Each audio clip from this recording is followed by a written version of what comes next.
Boa tarde a todos e todas presentes. Hoje estamos começando o segundo dia da Calorada do 11, com o debate Judicialização da Política. Ao meu lado estão o Pedro Serrano, professor de Direito Constitucional na PUC, também blogueiro da Carta Capital, e o coordenador nacional dos Movimentos Sem Terra, João Paulo. E o foco do debate é o crescimento do STF enquanto ator político que legisla sobre questões de relevância social enorme na sociedade brasileira, deixando de lado o caráter estritamente técnico e passando a decidir sobre questões de maior relevo, de maior importância, como o famoso caso das cotas raciais, que foi passado para o STF, também o caso da união homoafetiva. Ao mesmo tempo que isso possibilita o STF de legislar contra-hegemonicamente, isso também acarreta uma série de problemas, porque dá um poder enorme a um organismo, a uma instituição que não é eleita pelo povo, né, voto popular. Então o debate seria mais nesse sentido. O crescimento do STF enquanto força política que legisla e sua atuação nos últimos tempos na sociedade brasileira. Eu vou passar a palavra para o Pedro Serrano, para dar início ao debate. Bem, agradeço muito o convite do 11 para vir bater esse papo com vocês, né, sobre esse tema, um tema que ultimamente é recorrente, né, nas faculdades, nos círculos acadêmicos aí de direito, debater sobre esse processo eu acho que é um processo duplo, é de judicialização da política e de politização da jurisdição. Eu acho que ocorre esse fenômeno duplo. De um lado, a gente vê a disputa política no Brasil, a disputa político-partidária, ela está se judicializando cada vez mais. A estratégia é você, talvez na ausência de divergências mais profundas, no tocante a plano de governo, a certas demandas ideológicas, se criminaliza o adversário. E isso não é prerrogativa de nenhum dos lados aí em disputa no Brasil. Acho que há uma tendência comum hoje, ocorre no mundo inteiro, mas aqui muito acentuadamente, quer dizer, de você querer judicializar o debate político, transformar o adversário em criminoso, em inimigo, né? Quer dizer, e despolitizar o debate, tentando juridicizá-lo, né? Então isso ocorre no meio da política, vamos dizer assim, né? No interior da política. Por outro lado, também, o judiciário acaba cada vez mais sendo influenciado por, vamos dizer, dinâmicas sintáticas que não são próprias do direito.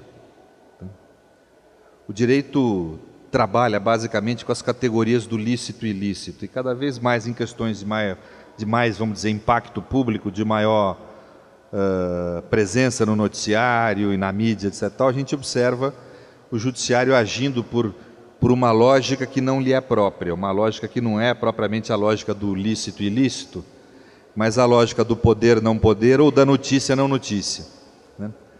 Portanto, há o que Luhmann chama, vamos dizer, de uma certa corrupção sistêmica, na medida em que o direito, como subsistema autônomo, não salvaguarda sua autonomia em relação a outros subsistemas, mas se deixa contaminar por eles, né? Por padrões não racionais, né?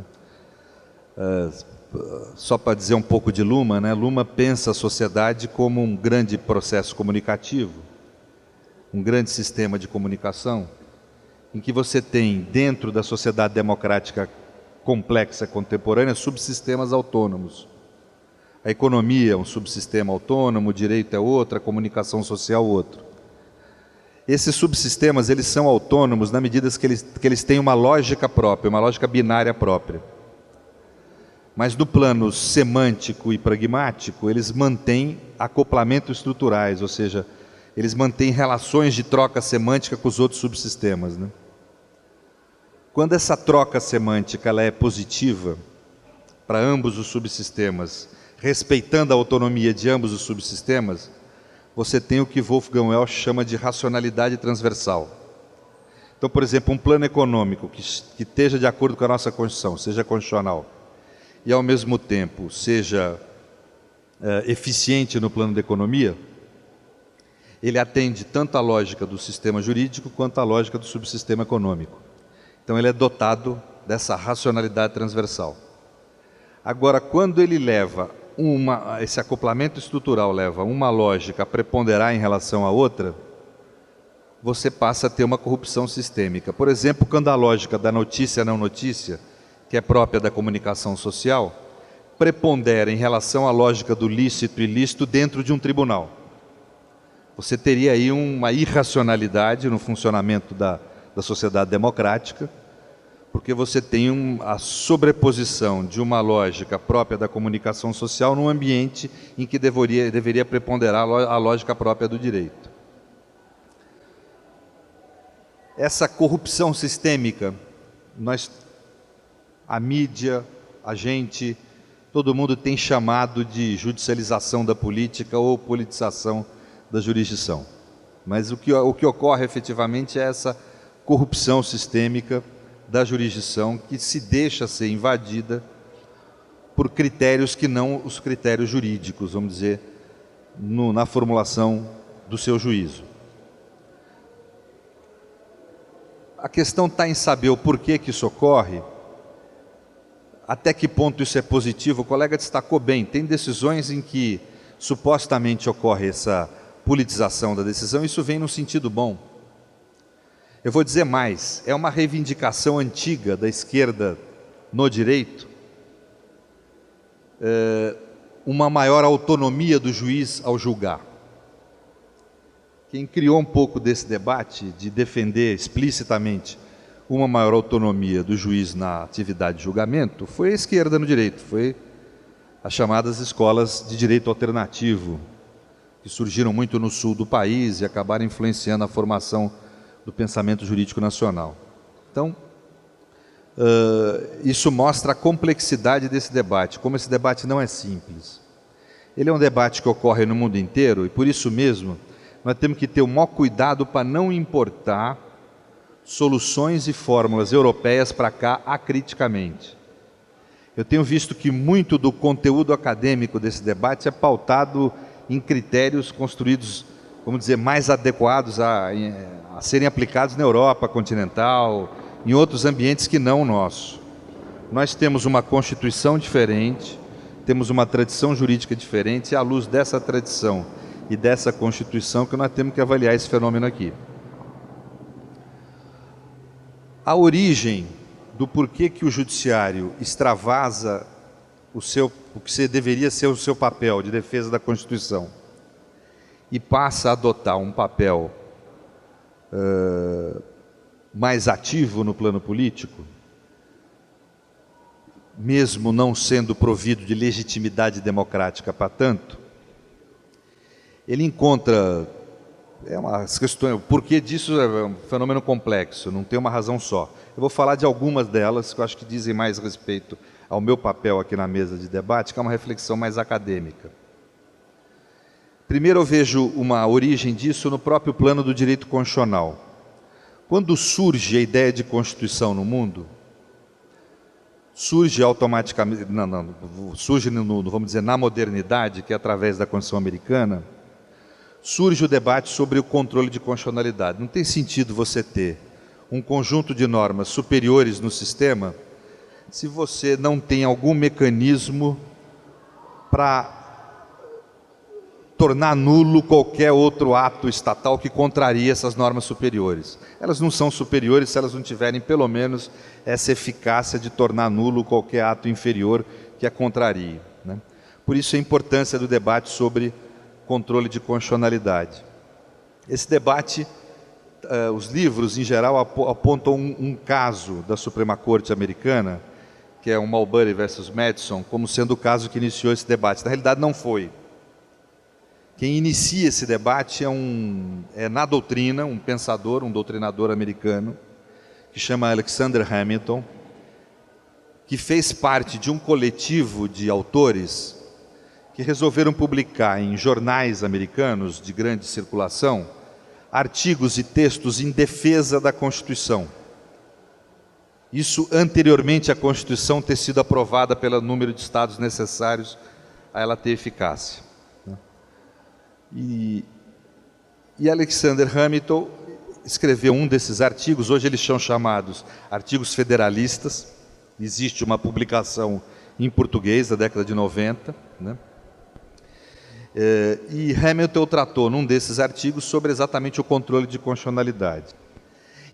E ele já aponta nesse artigo uma tensão que existe entre a ideia de controle de constitucionalidade ou de Constituição, portanto, de defesa de direitos fundamentais, e a soberania popular.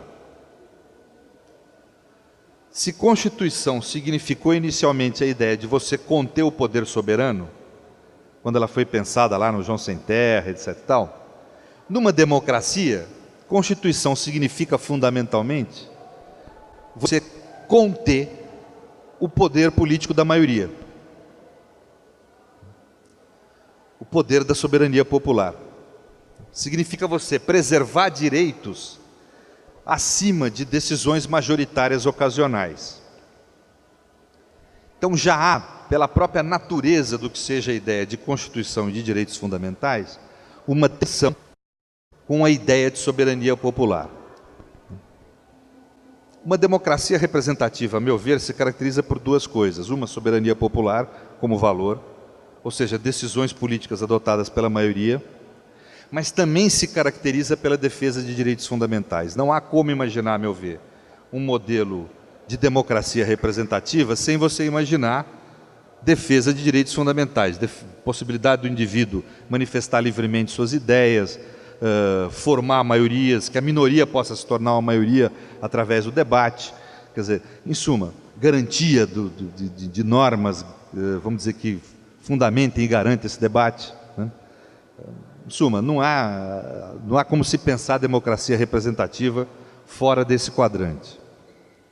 No século XX, as experiências que nós tivemos de democracia popular resultaram em ditaduras e estados autoritários, né? O que nós chamamos de democracia popular, ou seja, aquela ideia originada ainda na noção democrática dos gregos, de que liberdade é você, não é você propriamente ter um direito individual que se opõe à maioria ocasional, mas imaginar a liberdade como o direito de participar das decisões do coletivo, mas tendo por consequência uma submissão automática a essas decisões do coletivo, né?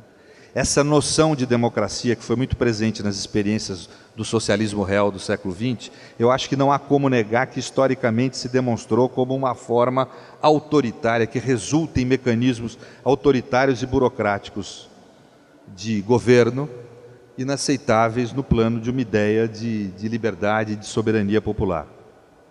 O que sobra para nós é a democracia representativa, talvez aí salpicada por mecanismos de democracia direta, né? E sem dúvida alguma um conceito complexo, um conceito que não é só de soberania popular nas decisões, mas um conceito que inclui essa noção de defesa ou garantia dos direitos fundamentais. Como eu falei, existe uma tensão natural entre essa noção de soberania popular e defesa dos direitos fundamentais. Por isso, por exemplo, uma crítica que é possível se fazer a Alexis, todo mundo aqui já ouviu falar de Alexis, está na moda, né? Mas uma crítica possível de fazer a ele é que ele só fala em conflito interprincípio, mas na realidade você tem conflitos intraprincípios, ou seja, valores que conflituam dentro do mesmo princípio jurídico. É o caso, por exemplo, dos valores da defesa dos direitos fundamentais e de soberania popular no interior do conceito democrático, do princípio democrático. Portanto, quando nós falamos em judicialização da política ou politização da jurisdição, nós estamos tratando de um problema que existe nesse ambiente de tensão entre soberania popular e garantia de direitos. Tem alguns autores que falam em ter tensão entre democracia e Estado de Direito. Eu acho que, na realidade, não. É um conflito interior à própria democracia. Não há democracia representativa sem garantia de direitos fundamentais, portanto, sem decisões judiciais. Não há democracia sem decisões judiciais que garantam direitos contra a decisão majoritária, né? Portanto, não é um problema simples de resolver. Você eliminar a competência do Poder Judiciário de decidir contra-majoritariamente significa você eliminar a democracia como regime político, né?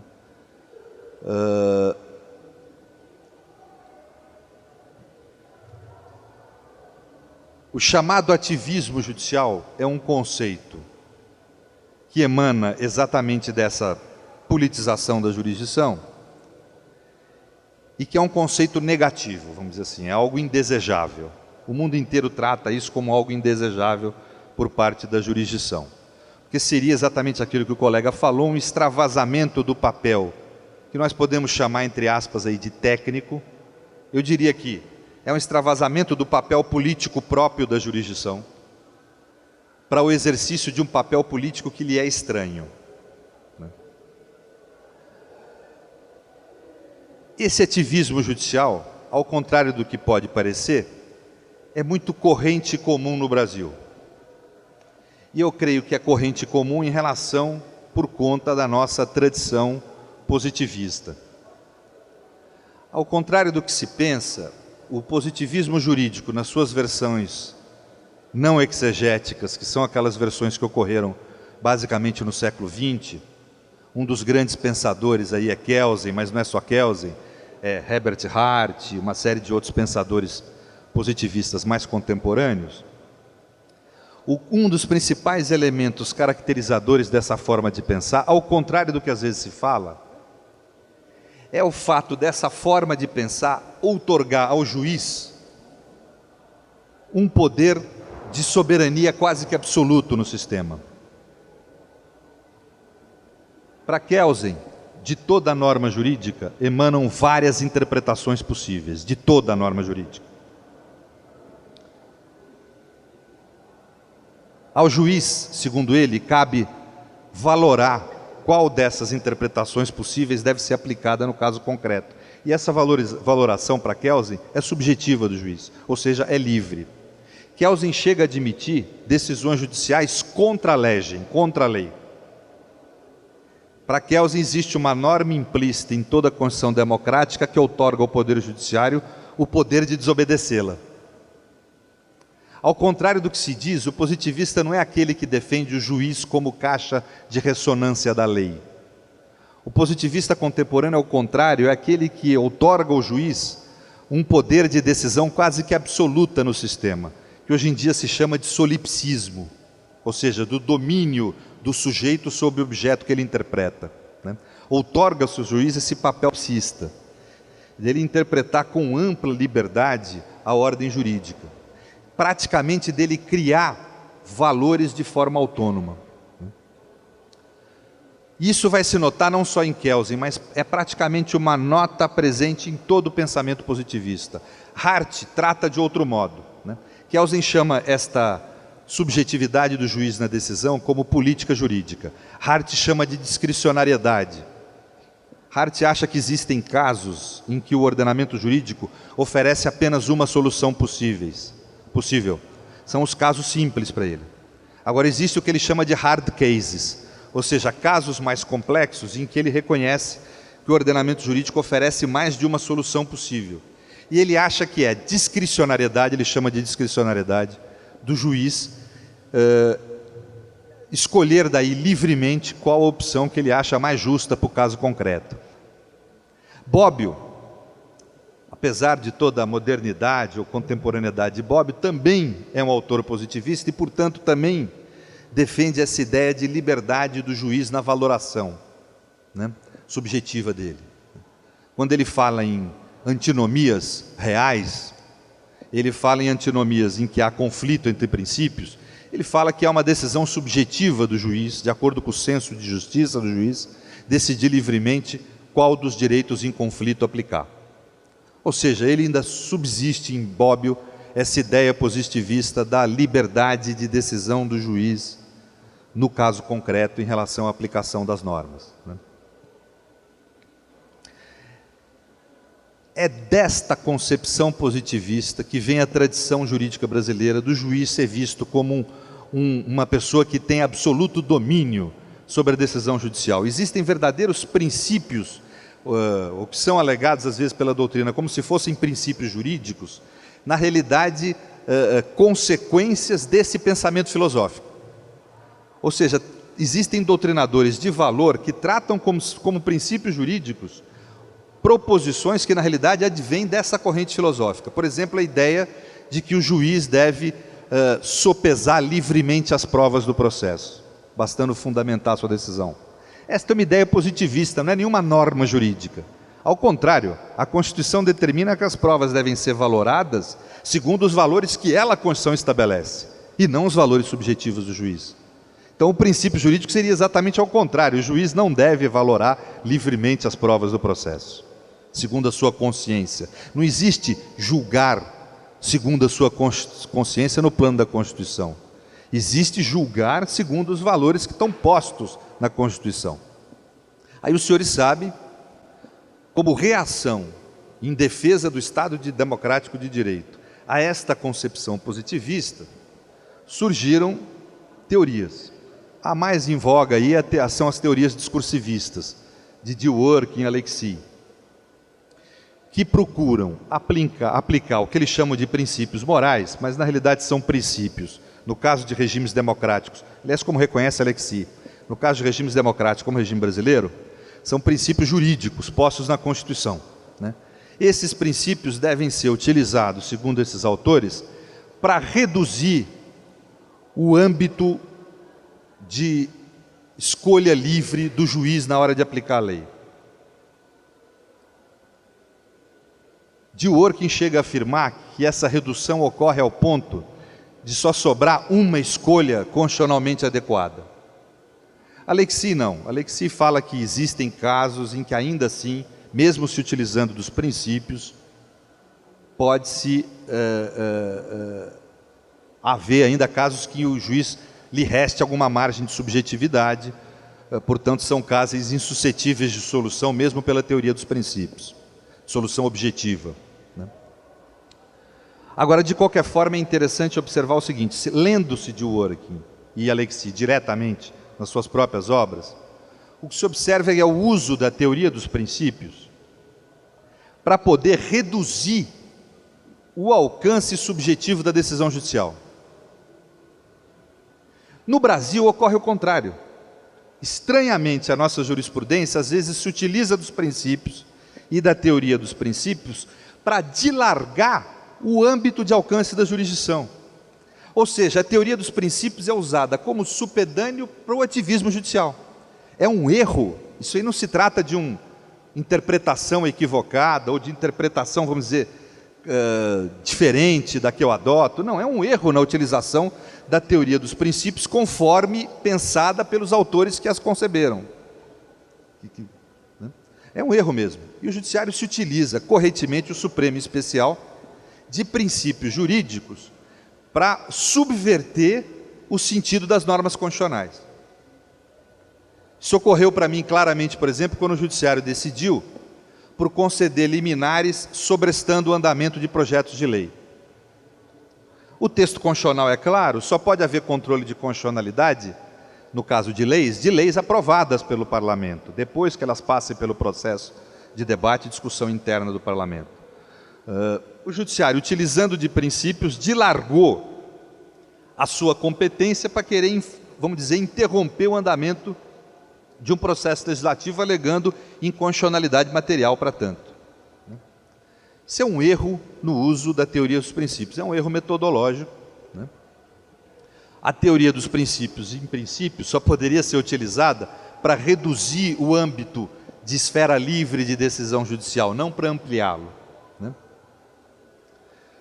Essa ideia de que o juiz decide livremente reside numa ideia de origem positivista, de que o raciocínio axiológico, o raciocínio sobre valores, é um raciocínio não racional, vamos dizer assim.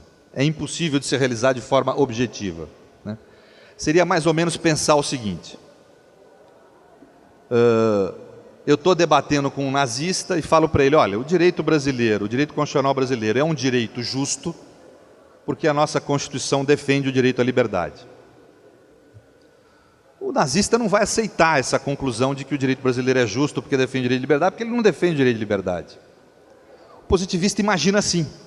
Então ele acha que qualquer raciocínio de valor é sempre um raciocínio subjetivo, depende dos valores subjetivos que aquele indivíduo valoriza, postula, hierarquiza na sua mente, né?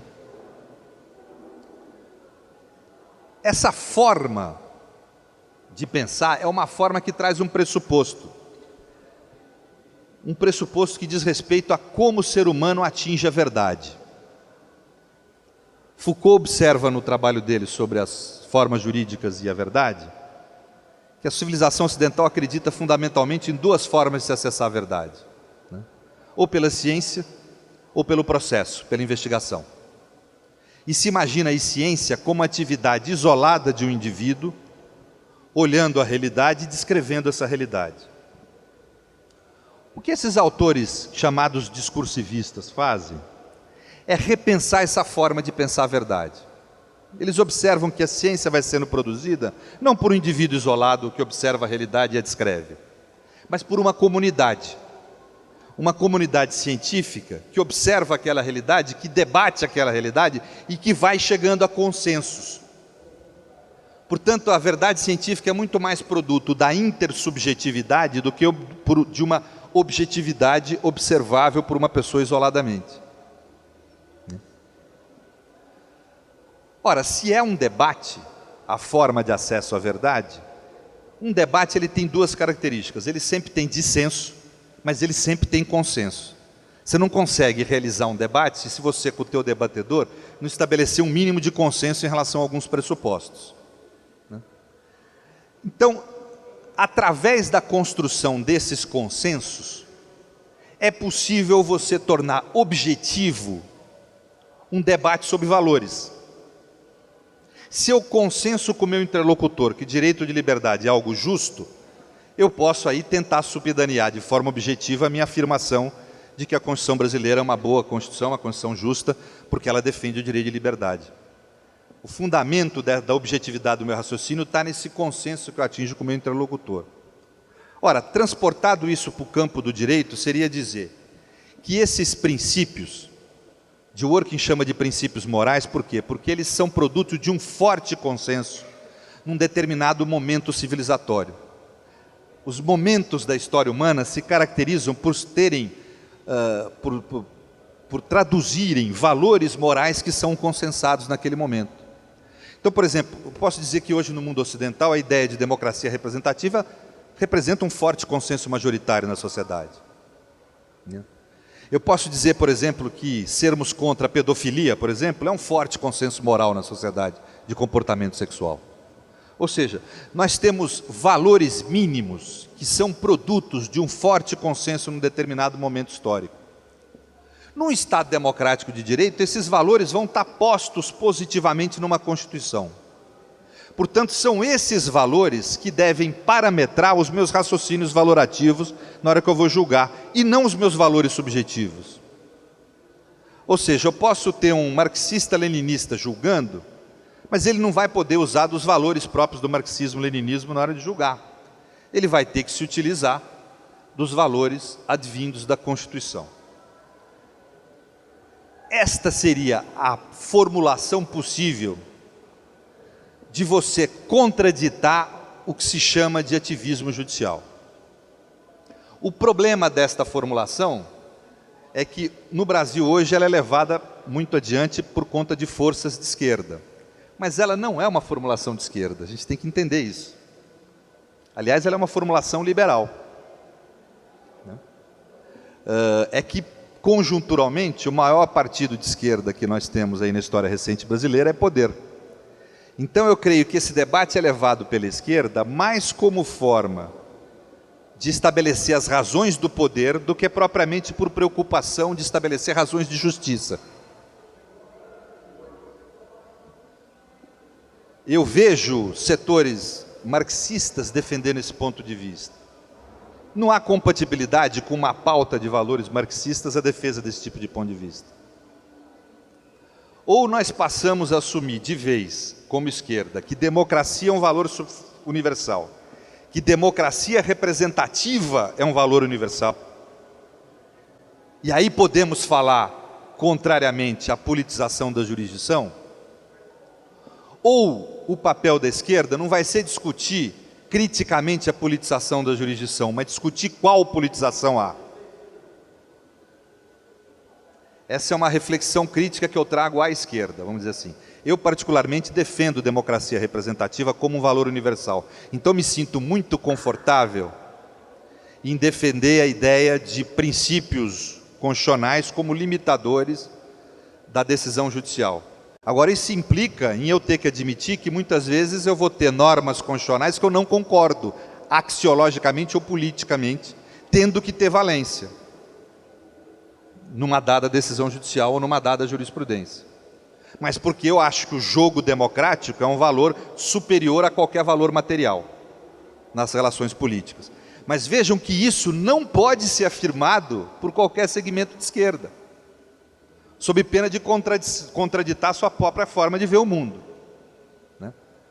Eu creio que um pensador mais marcadamente marxista-leninista deva se utilizar de outros conceitos, como, por exemplo, o conceito de jurisprudência da insurreição, que é utilizado por Madeleine Levy e Michael Tiger sobre essa questão, onde se discute não o fato do judiciário decidir politicamente, mas sobre qual ponto de vista político ele decide. Eu queria só colocar em pauta esse debate, porque eu acho que é muito confortável a gente ficar... Eu participei já de vários debates com esse tema, e sempre observo isso. Forças de esquerda defendendo a legalidade positiva e, por incrível que pareça, forças de direita defendendo a oitiva, que o judiciário deve ouvir a comunidade, etc. e tal. Tudo é uma certa subversão de papéis aí que está havendo na conjuntura brasileira, né? Então, acho que a gente tem que organizar um pouco o debate. Quem é que defende o quê? Quem defende democracia representativa como valor universal, seja uma defesa à esquerda ou à direita, tanto faz, tem todo sentido defender a ideia de utilização de princípios para restringir o âmbito da decisão judicial, tem todo sentido bradar contra o ativismo judicial, né?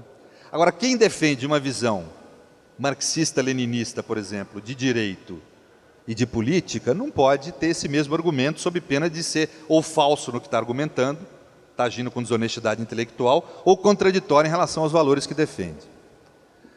Então, eu queria trazer mais esse elemento polêmico para o debate do que ficar naquela mesmice de ficar falando contra o ativismo judicial. Isso já é um debate que eu acho que todo mundo conhece e tal. Eu queria apontar a complexidade desse debate. O último fator de complexidade a apontar foi decisão da sociedade brasileira estabelecer a Constituição de 88. Aliás, a Constituição mais avançada que nós tivemos na nossa história e uma das mais avançadas no mundo.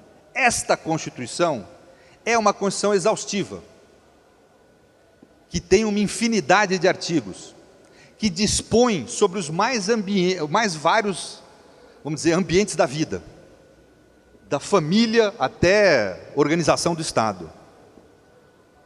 Quando o judiciário interpreta essa Constituição, ele não está agindo ativamente, no sentido ruim da palavra ativismo judicial. Ele está pura e simplesmente cumprindo o seu papel de interpretar a jurisdição. E muitas vezes de interpretar a Constituição como uma razão de justiça, contrária à razão de poder. E isso é que qualquer democrata defende. Qualquer democrata. Então não há que se confundir. Há que se ter muita cautela quando se fala em ativismo judicial no Brasil.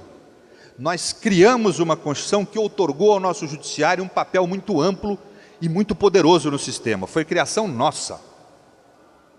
E só tem um jeito de você romper com isso, romper com a Constituição de 88 e romper com a nossa tradição democrática de 25 anos, 26 anos. Não tem outro jeito, né? Então, quando nós falamos em ativismo judicial, tem que ter muita cautela. Não há que se confundir a atividade criativa do judiciário, fora dos limites semânticos da Constituição, com a atividade do judiciário de interpretar a Constituição, que é algo absolutamente legítimo e desejável no sistema. Eu agradeço muito a atenção de vocês, viu? Desculpa ter me estendido. Gente, agora é o João Paulo, coordenador nacional do MST, que vai falar. Muito bem, boa tarde a todos. Prazer estar aqui novamente nas arcadas. cumprimentar o professor Pedro, sempre é bom ouvi-lo, depois dessa bela aula. E eu que sou da luta pela terra e tenho formação em ciências sociais, então vocês vão ver agora uma coisa completamente diferente do que foi colocado aqui, então, pelo professor. Um pouco olhando os mesmos temas na lógica e na concepção da organização social e da organização política. Um pouco do que nós estamos enxergando, a gente costuma dizer, lá da roça, né? O que nós, camponeses, estamos vendo a partir do tema proposto. Primeiro, como já foi colocado, eu sou João Paulo Rodrigues, sou da Coordenação Nacional do MST, dizer que na avaliação nossa dos movimentos, a leitura que fazemos é que estamos vivendo um período bastante delicado na luta política brasileira. E esse momento que eu estou chamando de delicado, ele é fruto desse processo que nós vivemos do final da década de 70, final da ditadura militar até agora.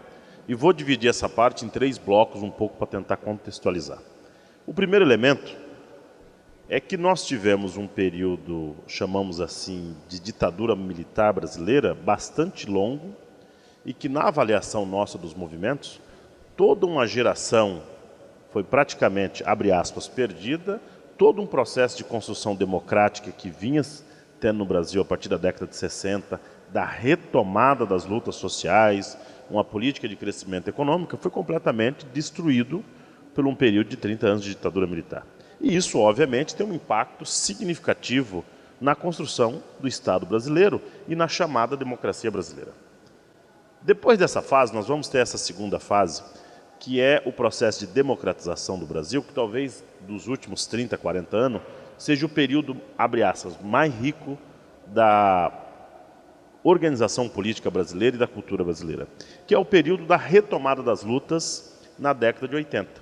E essas retomadas das lutas, na visão nossa, foi tão rico do ponto de vista estrutural que nos permite chegar ao final da década de 80 com uma constituinte, como que é a nossa, que nos permite a construção de um Ministério Público, mas, acima de tudo, nos permite também construir partidos, como foi o surgimento do PT, da própria CUT, do próprio MST, e, ao mesmo tempo, um processo de construção de lutas que nos permite ter um conjunto de leis e um conjunto de instrumentos democráticos para fortalecimento da sociedade, o que o Gramsci chamaria aí do Estado Civil, que é o Estado ampliado com construções importantes. Então, essa década de 80 ela é bastante rica nesse processo brasileiro. E, obviamente, que as contradições políticas, ora do ponto de vista de classe, ora do ponto de vista da relação com o Estado, ela se dava num outro patamar que não somente no judiciário. Então, essa efervescência política, que foi toda a década de 80, ela nos permitiu, também fruto de uma correlação de força que era muito diferenciada, fruto de uma juventude luta e fruto de milhares de pessoas nas ruas, que de fato deu conteúdo para que o Luiz Eduardo Greenhalgh chamava, que a luta faz a lei. Ou seja, esse processo de contradições nas ruas, esse processo de enfrentamento nas batalhas das ideias, ele permite você chegar ao final da década de 80 com um outro Estado do que você tinha durante todo esse período da década de 70 e no período da ditadura militar. Veja a riqueza que foi para nós ter um processo que na literatura da esquerda nós chamamos de reascenso das lutas sociais ou reascenso da luta de massa, que lhe permitiu então o fortalecimento, na ideia do Gramsci, do fortalecer o Estado civil, fortalecer a sociedade. Depois disso, nós tivemos um recuo significativo, que aí é a consolidação de uma estratégia neoliberal para a situação brasileira. E isso, obviamente, é você trazer ideias do Consenso de Washington aplicado nos Estados Unidos para ser implementado no Brasil, com misto de uma possível social-democracia que tinha a pretensão tucana aplicar aqui no Brasil. Obviamente que essa conjuntura e essa conta não fechou. Primeiro, porque o Brasil não tinha condições econômicas, nem condições organizativas para a implementação da social-democracia, e nem era a pretensão de um grupo político que o cercava. E segundo, que a aplicação do neoliberalismo, como se deu no Brasil, ele basicamente trouxe um arcabouço de um modelo econômico privatista, de abertura dos mercados para a famosa globalização, mas no seu meio veio um conjunto de normas e lei que nada mais, nada menos significou na ampliação do processo de repressão dos movimentos sociais, da sociedade como um todo, o processo de criminalização das lutas sociais e a consolidação de um conjunto de normas e de leis, o que nós chamaríamos de entulho autoritário, que produziu o final dos anos 2000, uma conjuntura que nós vamos chamar de descenso da luta social no Brasil. Veja, se nós não avaliar a consolidação desses processos de luta e desses processos de luta que se deu no seio da sociedade, nós acabamos fazendo uma leitura sem ter a contradição como elemento central da construção das leis, dos instrumentos que existem dentro do Estado, do Congresso Nacional e desse STF que está aí, ou do Judiciário que está aí. Ele é fruto de processos históricos, ele é fruto de contradições e é fruto de correlação de força produzido pela luta.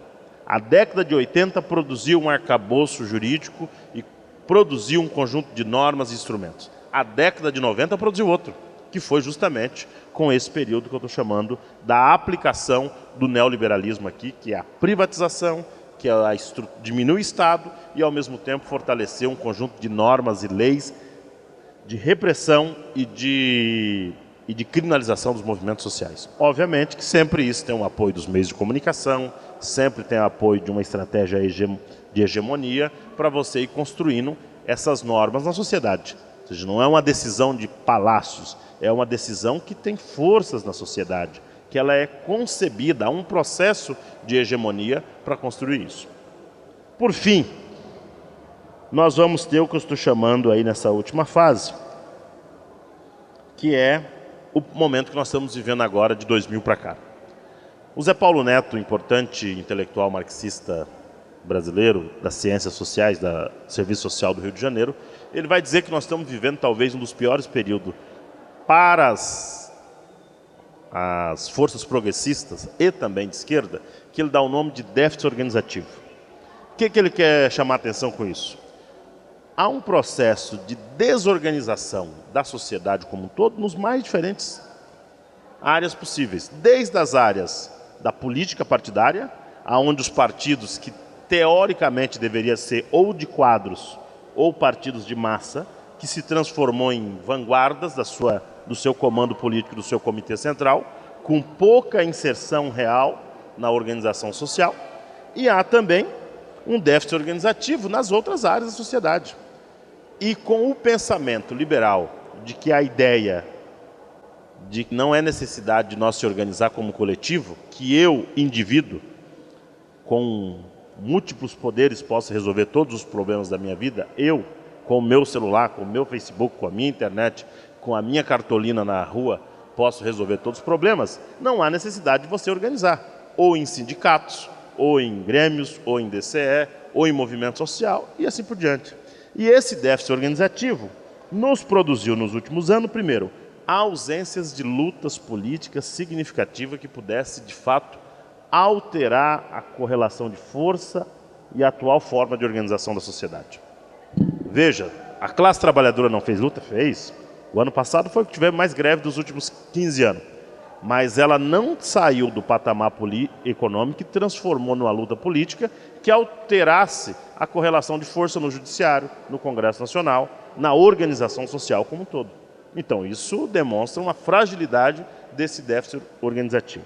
Também esse período desse déficit organizativo, por essa ausência de luta e por essa ideia de que não há necessidade de se organizar, o indivíduo com o seu celular, com a sua câmera poderosa e com a sua internet muda o mundo, é que também você vive um período de fortes ideias conservadoras sendo esparramadas por todos os lugares do mundo, não só aqui no Brasil. Você vê um processo da Europa, onde na Espanha você tem a luta nos indignados, que faz uma belíssima mobilização de jovens, no dia seguinte você tem um resultado eleitoral, onde se ganha setores fascistas, setores extremamente conservadores. Ou seja, a luta social e a luta política não produziu avanços organizativos. Você tem a retomada de grupos, no caso brasileiro, fascista, você tem a retomadas de discursos religiosos fundamentalistas, extremamente complicado, junto à sociedade. Você tem, recentemente, o nosso presidente da Comissão de Direitos Humanos, na Assembleia Legislativa, no Congresso Nacional, que defende o que defende, fruto também desse último processo, desse déficit organizativo que nós tivemos. Também está muito presente na sociedade uma ideia, e inclusive a esquerda tem cometido esse erro, que é o que nós chamamos das ideias punitivas. Nós precisamos ter um judiciário, precisamos ter leis fortes para punir, para criminalizar. E isso é um elemento muito forte.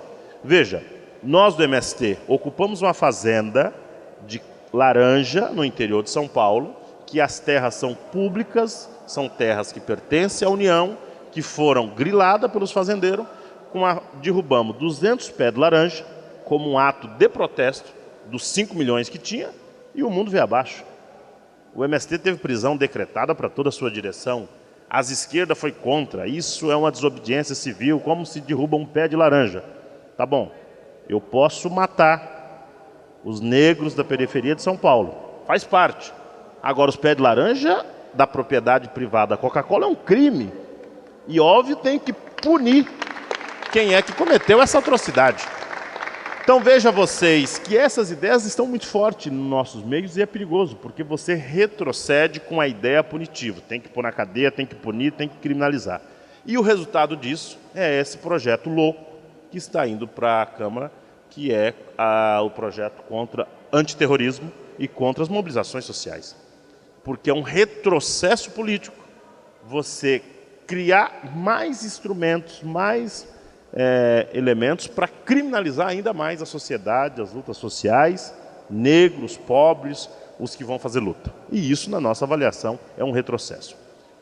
Por fim, dizer que também esse processo, que na avaliação nossa dos movimentos sociais estamos vivendo, é também fruto de uma ausência do palco das ruas como palco das contradições da luta de classe. Na medida que você não tem as classes sociais nas ruas, debatendo, se enfrentando, ou até mesmo dentro da academia, o palco social do enfrentamento se transformou hoje em dois. O primeiro palco é a da conciliação da classe, que é dentro do Congresso Nacional e, infelizmente, dentro do Palácio do Planalto. A ideia de conciliar, não há necessidade de contradições, precisamos estar todos juntos no mesmo caminho. Mas a vida real não é assim. Tem interesses antagônicos diferentes numa sociedade que precisa ser levado em consideração. Nós não podemos concordar com as gloriosas ideias da dona Cátia Abreu da CNA, dos ruralistas. Nós não podemos sentar na mesma mesa com ele. Não é porque nós não somos cristãos e achamos que eles vão ou não para o céu. Não se trata disso. Se trata que os interesses deles é transformar os trabalhadores do campo em trabalhadores análogos à escravidão.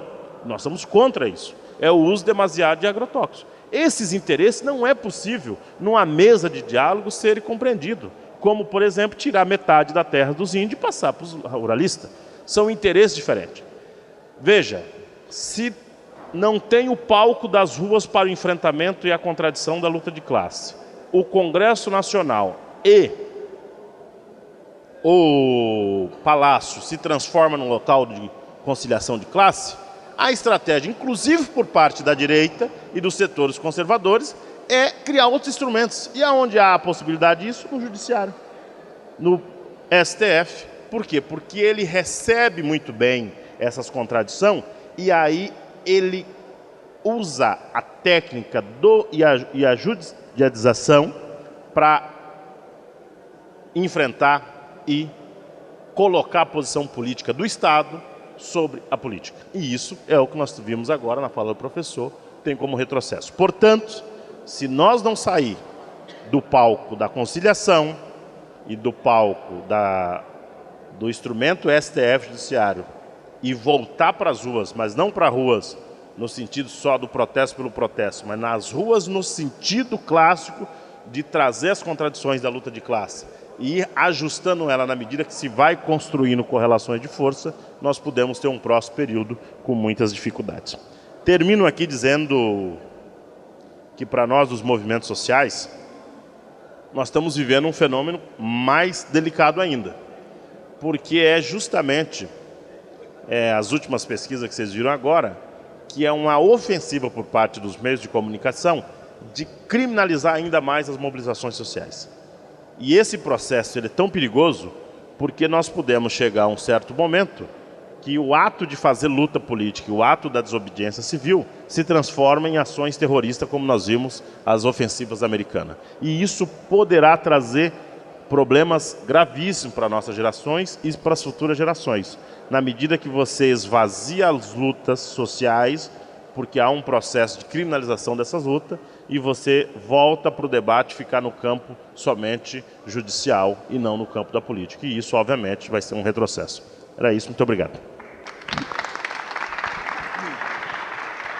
Obrigado, João Paulo. Agora estão abertas as perguntas da plateia. Quem quiser se inscrever, fala com o Andrezão. Alguém quer falar? Igor? Pode ser bloco de 3 perguntas? Ou... você prefere? Tá, uma pergunta e eles respondem. Tudo bem, gente? Boa tarde. Meu nome é Igor, também sou do Centro Acadêmico 11 de Agosto.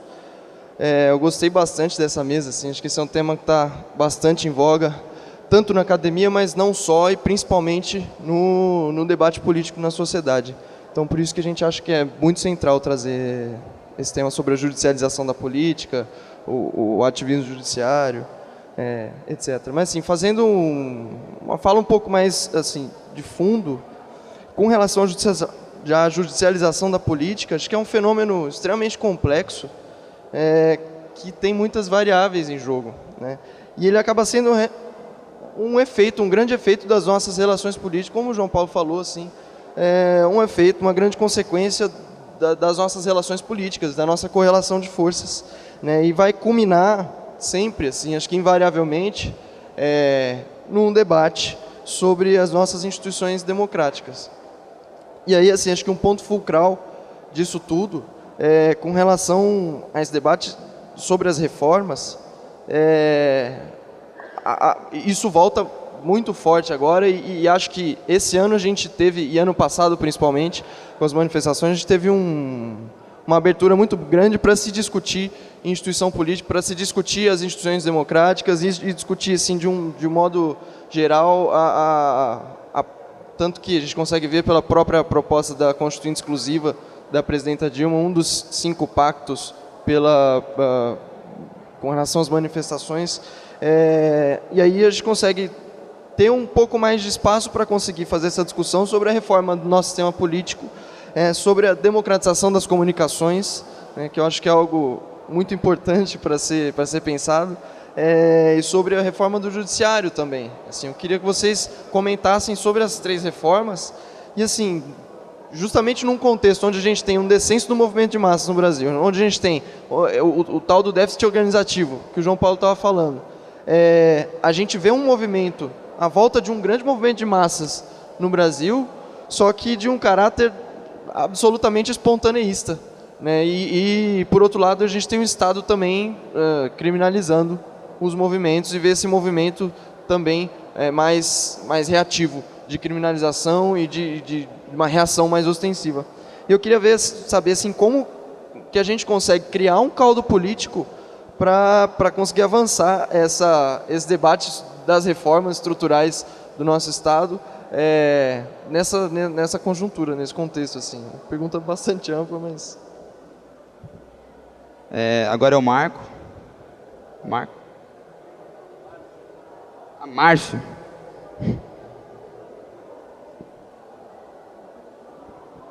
Obrigado, meu nome é Márcio, eu sou aluno do doutorado, tenho uma pergunta para o João Paulo.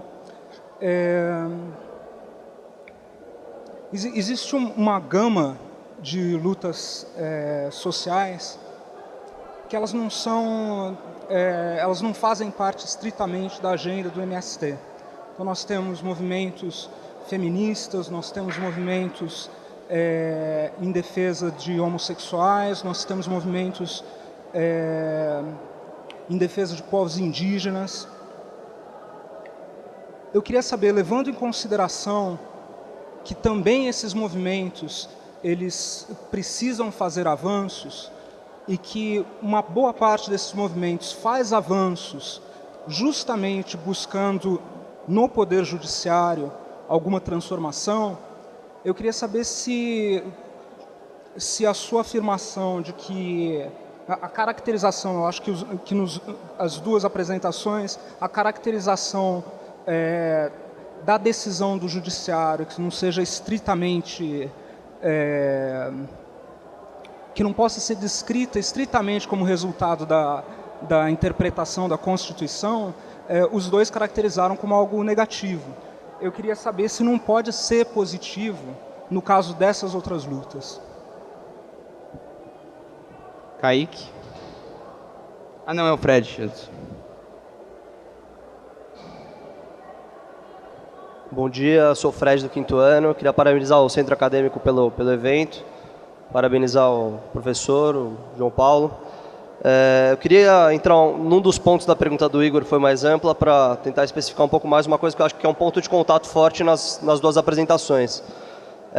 O professor bem disse que a esquerda talvez tenha sido um pouco ingênua em propor que o judiciário ou que o juiz tivesse um poder maior e que ele pudesse promover avanços mais rapidamente do que o legislativo permitiria. Então, quer dizer, a discussão legislativa demora muito mais. Nós temos, no Brasil especificamente, uma conjuntura aí que depende de uma reforma política para alterar a correlação de forças no Congresso Nacional.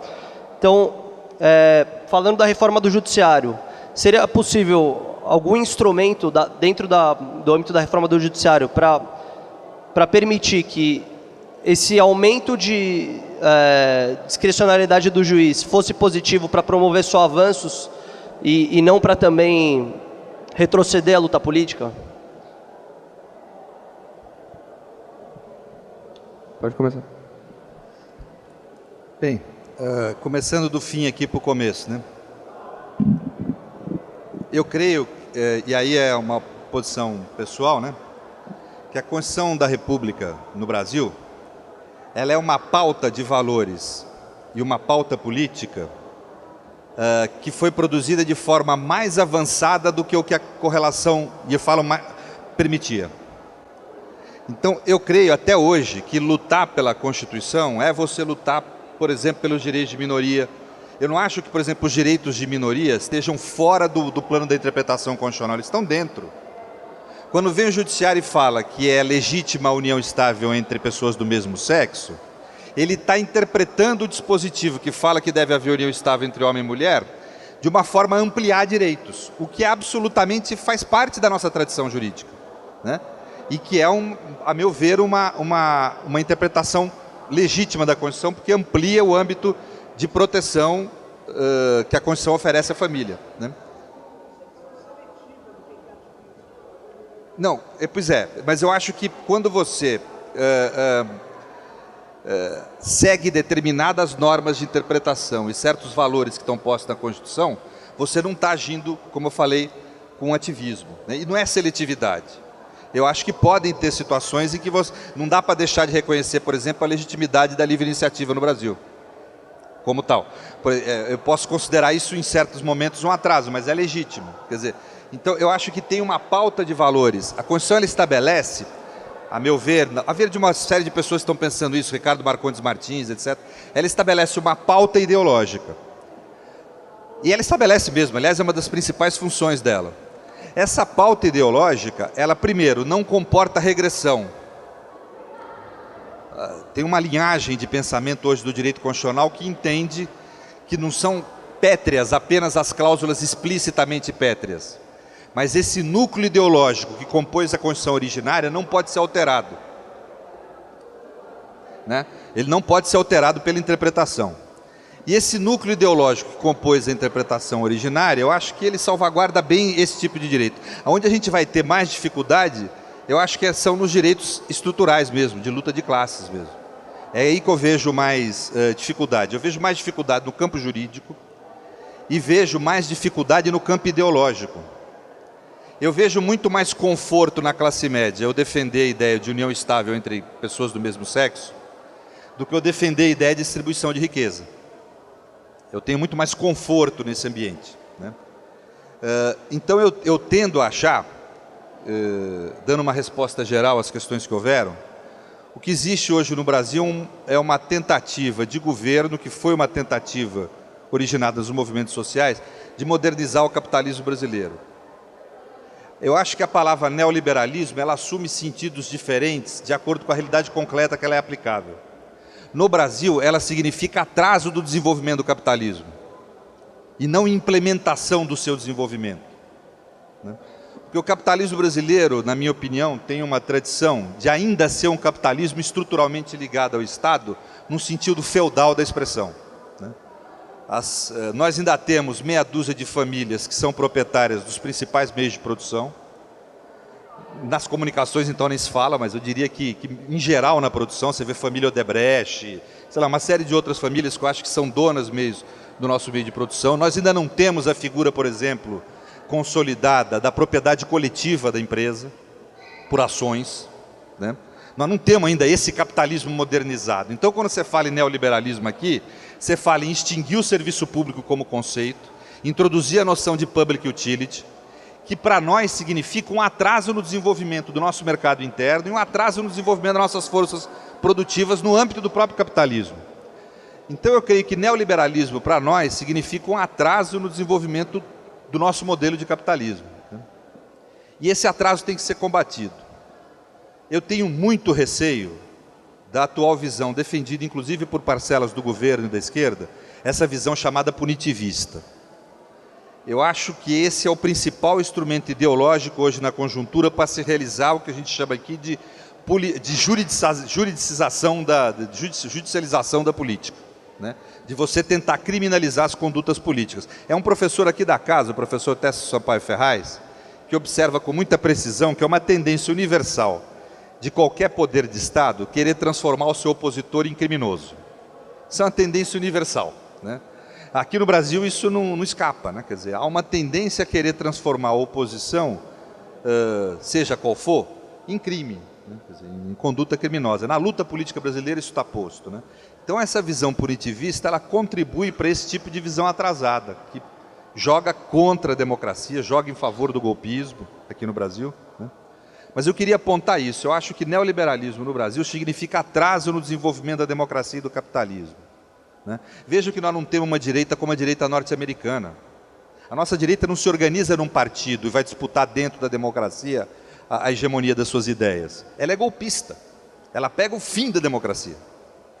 Pode até aceitar num primeiro momento o argumento democrático, mas no segundo já está falando, ó, muita desordem, precisamos restabelecer a ordem. É o argumento que sempre se usa, né? Quer dizer, então, nós temos aqui um modelo de democracia e de capitalismo periférico, em que esse neoliberalismo é um crime lesa humanidade, em essência, né? Quer dizer, porque impede o desenvolvimento das coisas. E acho que essa lógica positivista serve a esse atraso. Essa lógica punitivista de achar que tudo se reduz a crime, etc. Tal, né? Tanto no território da punição dos crimes comuns, que eu acho que há uma política no Brasil punitivista, que transforma o Estado democrático de direito nas periferias e nesses lugares geograficamente ocupados pela pobreza em estado de exceção, né? Quanto eu acho também na atividade política, né? Quer dizer, na tentativa de criminalização dos movimentos sociais. É óbvio que não há democracia sem contradições e divergências. A democracia nasce pelo conflito, ela se desenvolve pelo conflito. Se a democracia no sentido burguês foi uma conquista da burguesia na Revolução Francesa, a democracia no sentido universal, com todo mundo votando, com a inexistência do voto censitário, a existência do voto global, foi conquista de movimentos sociais, na Europa e aqui no Brasil também. Muito bem. As questões vão ficando difíceis, né? Primeiro, eu acho que, de fato, há uma retomada das lutas sociais no Brasil, que é um elemento importante. E acho que as mobilizações que aconteceram no ano passado podem ser sinais de uma retomada de lutas políticas no Brasil por uma nova geração, abre aspas, que não tem compromissos com esse processo anterior da década de 80 e 90. É uma nova geração que tem uma série de outras ambições, outros desejos, outra cultura política, que querem fazer luta. São gerações que não viu o que foi o neoliberalismo, o que foi a caristia da década de 80. Não tem compromisso com aquele processo. E não estou dizendo que isso é bom ou ruim, eu estou dizendo que são outras perspectivas políticas que estão colocadas pela frente. E acho que isso é bom. Nós, como movimento social de esquerda, apostamos dioturnamente que só é possível, por exemplo, nós avançar na luta pela reforma agrária se houver retomada das lutas urbanas, aonde está 80% da população. Não é possível no campo, movimento camponês pequeno como o MST, acreditar que vai radicalizar ou focalizar o processo de luta, na qual só a radicalização vai tomar dimensões tais que vai resolver o problema da luta pela terra. Pelo contrário, é extremamente necessário outros processos de lutas. Com isso, eu já coloco a tua pergunta. Eu acho que nessa conjuntura há brechas no judiciário, há brechas aqui e acolá, que é impossível você fazer uma luta e conseguir avançar e ter resultados com essas brechas jurídicas. Mas isso é consequência de uma conjuntura adversa para o nosso campo. Porque as conquistas nossas e as lutas políticas deveriam ser num outro patamar. Nós não poderíamos colocar o conjunto das mobilizações indígenas para as poucas vitórias que ter ser fruto de ações do Ministério Público somente. Deveria ter outro processo de solidariedade, de mobilizações dos partidos progressistas para a retomada das terras indígenas. E isso vale para as terras indígenas, como vale para uma série de outras questões. Também concordo com o professor quando ele coloca que tem algumas pautas que é possível de você colocar no campo do judiciário e ter avanço, mas tem outras que dificilmente são interesses de classe, que dificilmente vão ser colocados. Por exemplo, mudanças no Código Florestal. Ou seja, houve um embate onde perdemos do ponto de vista no debate na sociedade, perdemos dentro do Congresso Nacional. E foi uma pauta hegemonizada pelos setores mais conservadores do Brasil, que inclusive setores da esquerda se juntou com eles, que era um debate que perdemos. Então veja um tema que era importante e que não teve acordo nem no judiciário, nem fora do judiciário. Foi atropelado e poderia dar uma série de outros exemplos para ilustrar essa situação política. Estamos vendo com uma certa cautela, eu vou entrar num tema polêmico aqui, imagino que já acabou a fita, não está gravando, que é as preocupações que para nós do campo social que estamos na luta, estamos aguardando, professor, qual é a ressaca que vai sobrar da experiência Black Bloc. Por quê? Porque num primeiro momento estamos todos felizes da vida vendo as portas do Bradesco sendo quebradas pelo Black Bloc. Ótimo, lindo. Problema que a pergunta que se faz é, vai acumular força para a esquerda, para as forças progressistas brasileiras? Ou vamos instigar os setores conservadores a nos apresentar uma lei antiterror como essa e afastar parte da população das lutas sociais? Não sei. Nós ainda não estamos certos. Mas sabemos que na medida que tu radicaliza o processo e afasta a população, poderá ser um dos motivos a mais para isolar, para depois criminalizar e reprimir. Nós já tivemos experiências como essa no campo e não foi das melhores possíveis. Então, veja que complexo que é. Não estou aqui dizendo que sou contra a favor, estamos dizendo que esse processo, essas ações que foram, vai ter reações. A questão é, a sociedade, as forças organizadas vai dar retaguarda e vai enfrentar, por exemplo, essas leis que estão sendo intituladas para essas ações mais radicalizadas, ou vai atingir todo o movimento social, todas as mobilizações dos indígenas, todas as mobilizações de outros setores? Então, é um tema que nós ainda estamos acompanhando, com quem está há 30 anos já na peleia das lutas sociais, acompanhando com uma certa cautela para ver o rescaldo de tudo isso. É bonito, é bacana, mas tem contradições. E isso que eu acho que é um elemento central para nós ver. Mas acredito que para nós o importante foi essa possibilidade das lutas sociais. O Lênin dizia que as massas aprendem em 20 dias de lutas o que não aprende em 10, 15 anos de experiências ou na academia ou em outro local. Portanto, a luta ensina. A gente sempre brinca, é uma brincadeira de mau gosto, que a luta reconhece o famoso cacete pedagógico da polícia. Isso é o Estado. Sabe o papel do político parlamentar, o papel que joga a imprensa, a igreja. Se você não tem a luta, você não visualiza no mesmo palco. Eu tomei um cacete aqui, ó, dentro dessas arcadas aqui, quando ocupamos aqui com o MST e a UNEAFRA aqui dentro.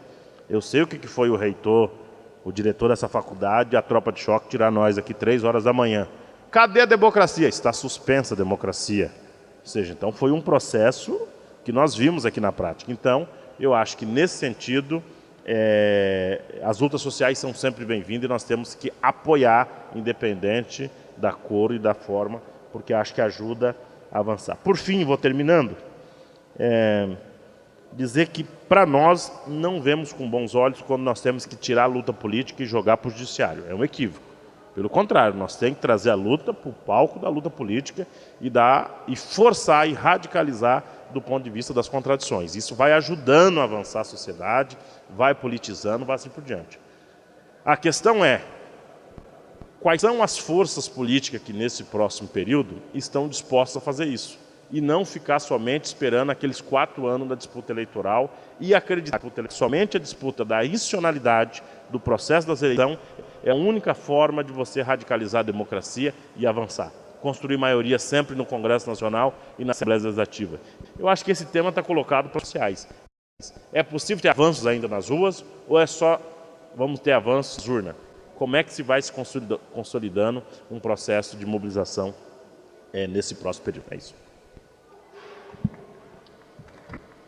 Agora, para uma pergunta, Kaique. Tem mais alguém? Último bloco de perguntas.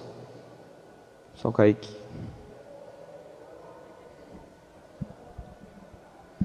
Boa tarde, meu nome é Kaique, também sou do Centro Acadêmico. Fazer uma pergunta ao professor, queria que o João Paulo comentasse. Já que o senhor fez uma defesa da democracia representativa, tem um cientista político chamado Norman, que ele vai fazer uma análise do Estado de Direito, dos direitos civis, dos direitos políticos, e ele faz uma conclusão defendendo a democracia representativa com uma ressalva, desde que as instituições fossem ocupadas por diferentes grupos de diferentes classes sociais. E, como o João Paulo deixou bem claro, você tem uma conciliação no Congresso Nacional, e o Executivo também acaba conciliando essas políticas públicas. Então, como vocês veem uma possível reforma política e o Judiciário, que é uma instituição do Estado que é majoritariamente, para não dizer unanimemente, composto por uma classe social só, se uma reforma do Judiciário seria algo positivo ou a reforma política já resolveria em grande medida? Obrigado. Elton.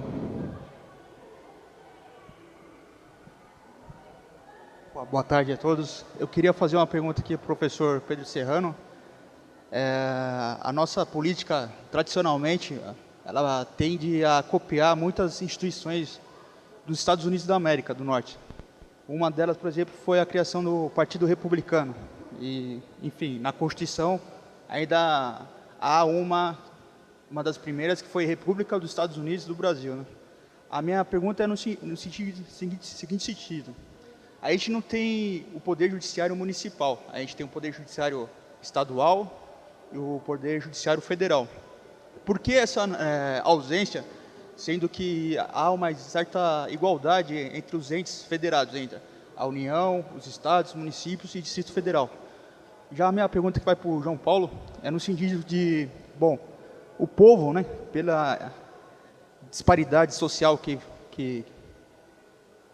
historicamente tem marcado o Brasil, ele é usado como sacrifício, né, de soldados, de civis, e muitas vezes para exploração como trabalhadores e consumidores. Qual é a via para fazer que a nossa democracia faça de nós, nosso povo, verdadeiros cidadãos, com seus direitos fundamentais todos efetivados e respeitados? Bem, respondendo à tua questão, o fato de eu defender a democracia representativa como valor não significa que eu não enxergue a crise que ela vive, né? Eu acho que em todos os modelos que nós construímos da sociedade industrial, tanto no modelo do socialismo real, quanto no modelo liberal democrático, há uma tendência negativa a você reunir nas mesmas pessoas, uma tendência, o poder econômico e político. Eu acho isso uma tendência negativa do modelo de sociedade industrial. Agora, numa sociedade que vai se alterando profundamente as formas das relações de produção, eu creio que a gente tem a oportunidade de superar, e a superação só se dá na crise. O regime democrático é um regime em crise. A questão, por exemplo, do domínio econômico nas eleições é um problema gravíssimo. Você transforma o cidadão que tem dinheiro num cidadão de melhor qualidade que o resto da cidadania. O princípio elementar da democracia, que é da igualdade formal entre os cidadãos vai por terra, né? Porque você acaba ouvindo, o Estado tem mais ouvidos para aquele que tem dinheiro do que para aquele que não tem, né? Quer dizer, para aqueles segmentos sociais que não tem. Isso é o lado assim, da crise do regime democrático. Mas eu acredito na democracia por quê? Porque eu acho que ela tende, naturalmente, a isso que você falou. A você ter uma representação no Estado, eu diria que pluriclassista e hegemonicamente dos trabalhadores, principalmente em países do capitalismo periférico. Só para lembrar, aqui na América Latina, no concreto, no real, a democracia deu muito mais para a esquerda que qualquer revolução. Né? Quer dizer, ela trouxe mais resultado para nós do que qualquer processo revolucionário. Né? Democracia não é um valor em si, ele é método. Ele é um método de trazer paz social através do debate, de mecanismos pacíficos, de você solucionar os conflitos ou mantê-los. Né? Eu não acredito em democracia pela exclusividade, vamos dizer, da manutenção da ordem. Porque a história democrática não é essa. A história democrática é que só houve avanços democráticos através da ruptura com a ordem. O voto universal surge como? Surge através de ruptura com a ordem posta. A ruptura com a ideia de voto censitário. O voto feminino surge como? Surge também através de rupturas com a ordem, através de movimentos sociais que brigaram. Os direitos sociais surgiram como? Através de luta dos trabalhadores. Quer dizer, então, a democracia, para mim, é o regime do conflito, e não o regime de sufocar a paz social. Quando a gente fala em paz social na democracia, que Bob fala, tem que ver qual paz nós estamos falando. A paz da ocupação ou a paz do debate do conflito? Né? Eu creio que é a paz do debate do conflito, não a paz da ocupação de territórios. Né?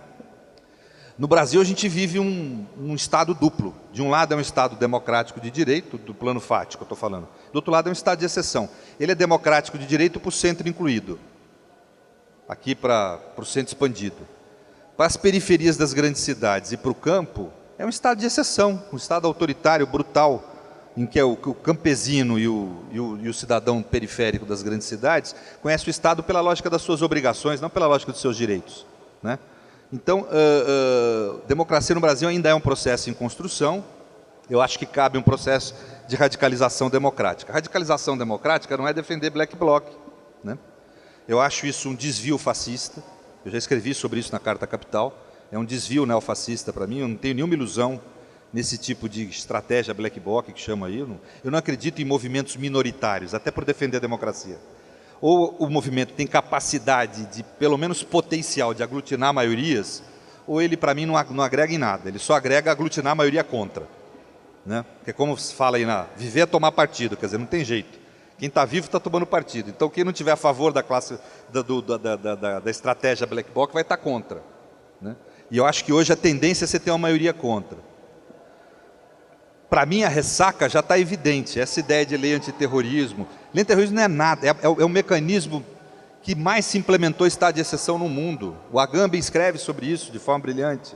Quer dizer, lei antiterrorismo no mundo inteiro não combateu o terrorismo. É ineficaz para combater o terrorismo. Agora, ela é muito eficaz para reprimir oposições.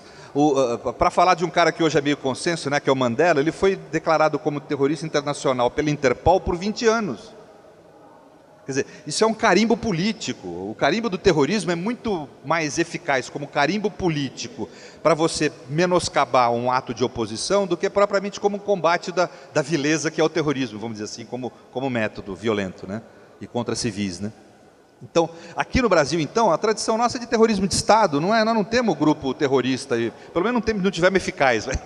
O que tiver foi muito ineficaz, assim, né? Quer dizer, então a gente tem uma tradição de terrorismo de Estado, né? Então óbvio que não tem sentido. Agora, eu dialoguei esse fim de semana com os setores do governo, é gozado que a gente vive falando contra esse tipo de coisa, mas quando você fala na The Economist, eles se dão atenção, né? Gozado isso. Aí eu dei uma entrevista para a The Economist criticando esse tipo de iniciativa, aí veio o diálogo, né? Agora, o que eu entendi no diálogo é algo positivo, quer dizer, parece que o governo quer aprovar uma lei que não é tão negativa quanto até eu mesmo imaginava. É uma lei que, vamos dizer, reconhece até o direito de usar máscara, às vezes como um direito político, quando você quer manifestar uma opinião política. Agora, criminaliza o uso da máscara com a finalidade de cometer crime. E vamos dizer, isso só se caracterizaria após o policial pedir a identidade da pessoa e a pessoa se recusar. E vamos dizer, agregado ao elemento da intenção de cometer um crime. Então, eu vi ali uma legislação mais moderada do que a que existe em outros países. Eu tenho desconfiança desse tipo de legislação. Primeiro que eu não acho que é lei mais dura que vai evitar crime. Né? Quer dizer, eu não acredito nisso em gênero na minha vida. Assim, por exemplo, sou contra essa coisa, criminalizar a homofobia. Tudo bem, acho que tem que ser crime a violência, mas essa ideia de criminalizar tudo, eu acho um equívoco isso. A gente, por causa de uma luta específica, às vezes uma luta feminista ou uma luta pela liberdade de orientação sexual, a gente esquece da luta geral, que é não criminalizar mesmo as condutas humanas. Ter isso como exceção na vida social, não como regra, né? Então, eu tenho muito receio dessa ressaca que ele fala. Eu acho que pode acabar virando, vamos dizer, um mecanismo perene de combate à oposição. Para isso eu estou tentando oferecer uma proposta intermediária aí. Nessa coisa meio de 50 anos de idade, a gente já se preocupa mais em ter coisas na prática do que em... Que eu acho que assim, a preocupação do governo me parece legítima, é com a Copa e a Olimpíada. De você ter aí atos terroristas, que teve em todas as Copas, as últimas 6 Copas, houve efetivamente grupos terroristas internacionais que agiram. Quer dizer, tem a preocupação de que haja violência gratuita em manifestações, aproveitando do fato da Copa chamar a atenção, né? Então, o que eu proponho é o seguinte, uma lei moderada, que seja temporária, uma lei penal temporária. O Brasil já aprovou leis penais temporárias para a Copa do Mundo. Falsificação de ingresso, coisas da FIFA lá. Então, nós já temos leis penais temporárias no nosso sistema jurídico.